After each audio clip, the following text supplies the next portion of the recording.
बोलिए सदगुरु कबीर साहेब की,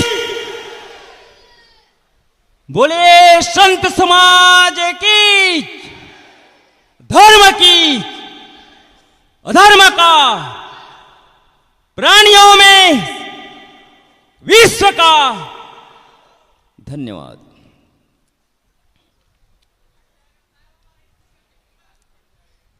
परम पूज्य साहेब जी, वंदनीय संत समाज, भक्त सज्जनों, माताएं बहनों, प्यारे बच्चों, हम सब अभी संत श्री यतेंद्र साहेब जी के विचारों से लाभान्वित हो रहे थे कि चरित्र क्या है, चरित्र की विशेषता क्या है, हमें कैसे होना है। इसी संदर्भ पर हम सब बहुत मार्मिक विचारों से लाभान्वित हो रहे थे। इसी कड़ी में मैं भी कुछ विचार करता हूं।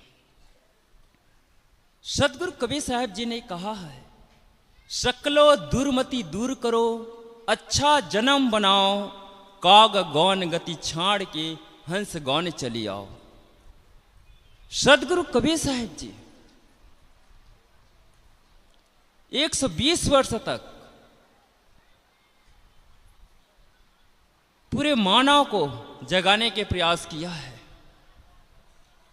सदगुरु कबीर साहब जी एक साधारण से साधारण और ऊंची से ऊंची बातें करके हम सबको जगा रहे हैं। केवल मात्र ऐसी नहीं है सदगुरु कबीर साहब जी। सदगुरु कबीर साहब जी पूरे विश्व के लिए, एक मानव के लिए अपने जीवन को समर्पित कर दिए।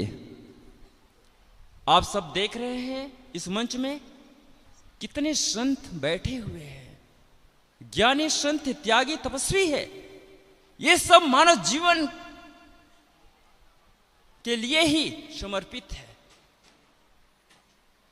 अपने कल्याण करते हुए समाज के कल्याण कर रहे हैं। और हम सब कैसे हैं? सो रहे हैं। उस सोते हुए इंसान को जगाने के लिए आज संत गुरुजन इस कबीर मंच में पधारे हुए हैं।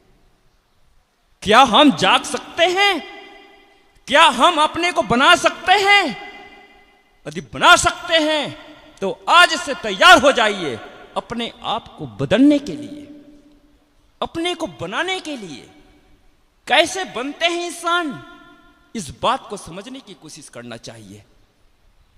क्या हम एक कपड़े पहन करके साधु के वेश लगा जाने से क्या वो सुधर जाते हैं? क्या एक भगत भक्तिन एक दिवस स्थिति को सामने में एक सांप्रदायिक भावना को निर्वाह करने में क्या वो सुधर जाते हैं? यदि सुधरते होंगे तो अच्छी बात है, लेकिन क्या ऐसे हम अपनी सुधार कर रहे हैं? सदगुरु कबीर साहब जी एक सहज भाव से अपने विचारों को हम लोगों के बीच पेश करते हैं। सकलो दुर्मति दूर करो, अच्छा जन्म बनाओ, काग गण गति छाड़ के हंस गौन चली आओ। बहुत सरल है, सुनने में बहुत सरल लगता है, पढ़ने में सरल लगता है, लेकिन चरितार्थ करने में कितनी कठिन है। तो संस्कार कैसे बदलते हैं, संस्कार किसे कहते हैं, इस बात को आज हम सब समझने की प्रयास करें। संस्कार है क्या? किसको संस्कार कहते हैं? किसको बदलाव कहते हैं? परिवर्तन की स्थिति क्या है?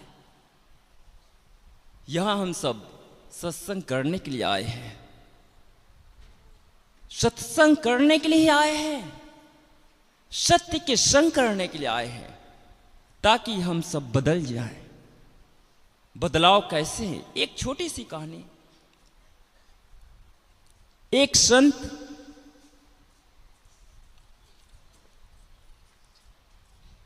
शिवालय एक मंदिर में जाकर पूजा करते थे और उसका मंदिर जो है एक पहाड़ पर होता था। तो क्या होता था, बरसात और ठंडी में पानी की कमी नहीं पड़ती थी। किसी झरने के माध्यम से वो अपना निर्वाह कर लेता था। जब जेठ के महीना जब आता था तो पानी का अभाव होता था, झरना सूख जाता था और उसको जो है नीचे से, एक गांव से नीचे से बाल्टी में लेकर पानी ऊपर की ओर पहाड़ में चढ़ाना पड़ता था। वैसे ही उसे पानी ले जाकर के शिव को, मूर्ति को धोते थे, मंदिर को साफ करते थे और पूजा प्रारंभ कर देते थे। एक बार की बात है, जेठ के महीना, एक बाल्टी लेकर के ऊपर की ओर पानी पहुंचाकर वह अपने मंदिर के सामने रख दिया। किसी कारणवश उसको वहां व्यस्त हो गया। तो क्या होता है, एक गाय प्यासी थी पहाड़ पर, तो वो गाय जो है बाल्टी के पानी पी ली थोड़ा से। जैसे ही वो पीते हुए देख लिया तो गाय को इतना डंडा से पीटा कि गाय जो है तुरंत पहाड़ से नीचे की ओर, गांव की ओर दौड़ने लगी।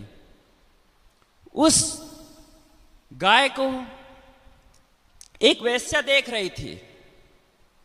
वेश्या समझ गई एक गाय प्यासी है। वेश्या अपने घर से एक बाल्टी पानी लाकर बीच रास्ता में रख दिया। जैसे ही गाय सामने आई और एक बाल्टी पानी को पूरी प्यास के सांसों में वो पी ली।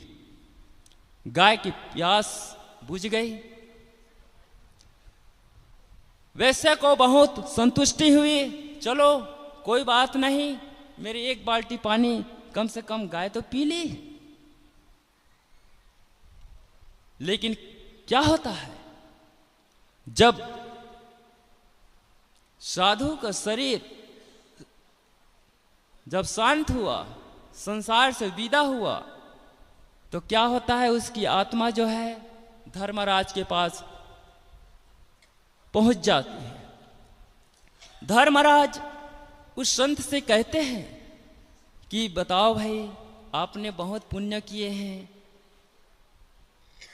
तो कहा कि संत जी, मैंने तो पुण्य तो किया हूं। तो धर्मराज कहते हैं एक बात की गलती है, आपने छोटी सी गलती की है। वो क्या गलती है कि प्यासी गाय को पानी नहीं पिलाई, बस एक छोटी सी गलती है। तो ये बताओ कि पहले स्वर्ग भोगेंगे कि नरक भोगेंगे? छोटी सी गलती है, कोई बहुत बड़ी बात नहीं है, लेकिन ये निर्णय करिए कि पहले नरक भोगेंगे कि स्वर्ग भोगेंगे। वो साधु कहता है एक ही गलती तो है, चलो मैं नरक ही भोग लेता हूं, बाकी तो स्वर्ग भोग लूंगा। ऐसा कहा और धर्मराज उसको धरती में पुनः भेज दिया। तो कहाँ जन्म लेता है? एक केवट के यहां, जहां रोज समुद्र में जाल फेंकते थे, मछली पकड़ते थे, उसी पर निर्वाह करते थे। वो साधु का संस्कार कहता था, ब्रह्म मुहूर्त उठते ही उसने जाल खेलते थे, मछली पकड़ते थे। उसका जितने भी शुभ कर्म किया था वह अशुभ कर्म में बदल गया। फिर क्या होता है, एक अवस्था के बाद वैश्य का शरीर भी दुनिया से पलायन हो जाता है। वैश्या धर्मराज के पास पहुंचती है। धर्मराज कहते हैं बताओ क्या करना है? आपने तो पूरा जीवन भर गलत काम किए हैं, लोगों को बिगाड़े हैं, कोई पुण्य की स्थिति नहीं है। हाँ, एक काम किए हैं कि तुमने प्यासी गाय को पानी पिलाई है, बस इतनी सी काम किए हैं, इसके अतिरिक्त कुछ नहीं। तो ये बताओ कि पहले स्वर्ग भोगेंगे कि नरक भोगेंगे? वैसे तो जीवन भर गलत काम किए हैं। वैसा सोचती है मैंने तो जीवन भर गलत काम किया हूं, छोटी सी पुण्य है, जो गाय को पानी पिलाई हूं उसी के लिए मेरे को पुण्य मिल रहा है, मैं पुण्य ही भोग लेता हूं, फिर तो नरक ही भोगना ही है। उसने कहा मेरे को कुछ पल के लिए पुण्य भोगने की अवसर दीजिए। धर्मराज ने कहा कोई बात नहीं। उसने उसको धरती पर भेज दिया। फिर क्या होता है, उसका जन्म एक ब्राह्मण परिवार में होता है। ब्राह्मण परिवार में हुआ तो ब्राह्मण जब पूजा अर्चना करने लगे शिव का, तो उस छोटी सी बच्ची को गोद में लेकर पूजा करना, मंत्र जाप करना इत्यादि उसको सिखाने के प्रयास किया। थोड़ी सी अवस्था होने पर उसको वेद पढ़ाया गया, शास्त्र पढ़ाया गया, कुरान, शास्त्र, गीता, भागवत, अनेक प्रकार के उसको ज्ञान दिया गया। वह वैश्या अपने आप में इतना पूर्णत्व हो गया, विद्वान, विदुषी, और वह संसार में जहां भी जाते थे वह गीता भागवत के ही एकदम प्रचार करते थे, लोगों को समझाने के प्रयास किया। इस प्रकार से उसके जितने भी कुकर्म थे सब समाप्त हो गया और शुभ संस्कार को प्राप्त किया। तो भला इस कहानी से हमें यह एक प्रेरणा मिलता है कि हमें कैसे होना है। हम अच्छे काम कर रहे हैं, लेकिन एक छोटी सी गलती में हमारे संस्कार इतना लक्ष्य है कि एक छोटी सी गलती भी छूट नहीं पा रही है, तो हमारा संस्कार कैसे बनेगा? हम भक्ति भाव बहुत करते हैं, लेकिन तंबाकू खाना बिल्कुल एकदम जायज है, सिगरेट पीना जायज है, बीड़ी पीना जायज है, तो कैसे होगा? एक छोटी सी गलती भी समझ में नहीं आती है। हम बहुत बड़े घरानों में पैदा हुए हैं, लेकिन एक सास को, एक बहू को, एक ननंद को, एक बेटे को भी बोलने का ऐसे कभी नहीं आता है। तो ऐसे बोलचाल शैली में हम अपने संस्कार को बिगाड़ने की कोशिश करते हैं। समझिए, इस बात को गौर करिए, अपने भीतर विचारने की कोशिश करें कि हमारा संस्कार कैसे होना चाहिए।